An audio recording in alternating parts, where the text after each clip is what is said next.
apparently I had to study all this, because I got burned. But that's just a process of them, like, feeding one another. That's just getting them warmed up for Blue's trying to move in on her. He's been wanting to get on her back for a long time. Well,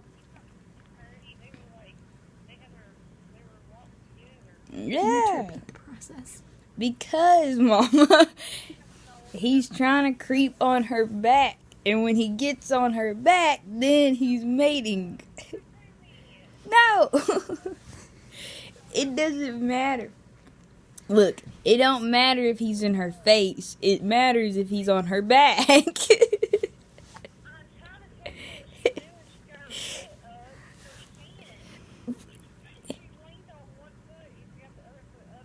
So he can't get on her back. Yeah, because he's been wanting to get on her back ever since she came in the cage. But you'll know when they're mating. They'll be flocking like crazy. Their wings would be going.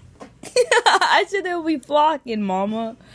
That's what I said. Flocking. It doesn't...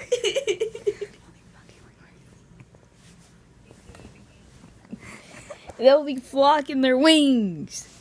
It will look like they're fighting each other. But don't be alarmed. You'll have grandkids soon. Yeah, it's on the way. I kept... Oh.